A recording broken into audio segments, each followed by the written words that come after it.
We introduced you to Dawn Parcott last month, a Catholic woman living with cerebral palsy who wants the world to know people with disabilities can live a fulfilling and successful life.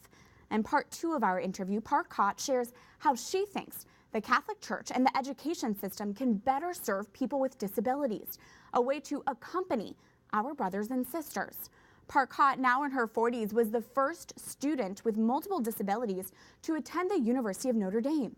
She'd go on to receive her master's degree, become an equestrian, and the first Miss Wheelchair New Jersey winner with a speech disability. Because Parcott communicates through a computer device, I provided her my questions ahead of time so she could type out her answers. Here's part 2 of our interview. Dawn, you became the first student with multiple disabilities in the history of the University of Notre Dame. You majored in mathematics. You then went on to graduate with a master's degree, magna cum laude, in computer science and engineering, also from Notre Dame. What do you think schools should do better for other students with disabilities so that they too can succeed in their education? A current study shows that just 16% of adults with a disability have earned a college degree.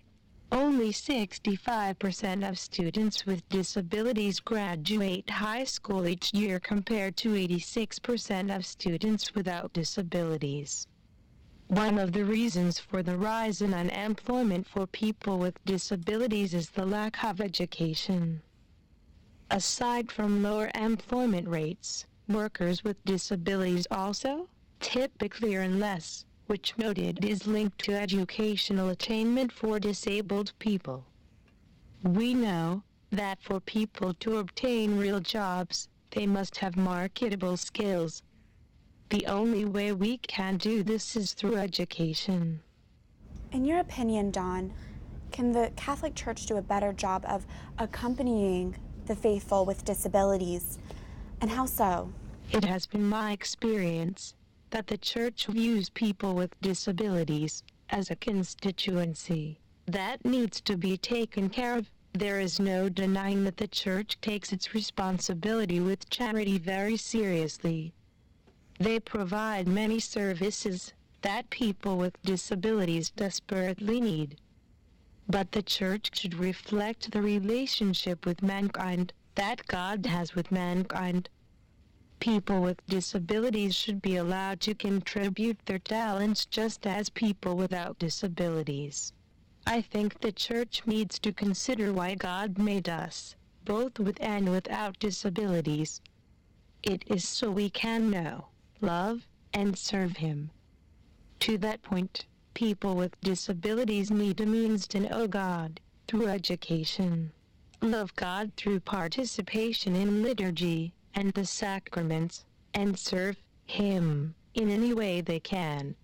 I hate to generalize, but I frequently find that the way clergy interact with people with disabilities creates some friction. I sometimes have to really control myself when a clergy member pats me on the head or talks to me like I'm a 5-year-old. I get that. That is a product of old-school thinking and perceived mannerly conduct. Some awareness training would really help. I don't think this patronizing comes from anywhere but lack of awareness. One more challenge for the Church to consider, and one more mission for me. Dawn, it has been a joy to speak with you. Thank you. Thank you very much for having me.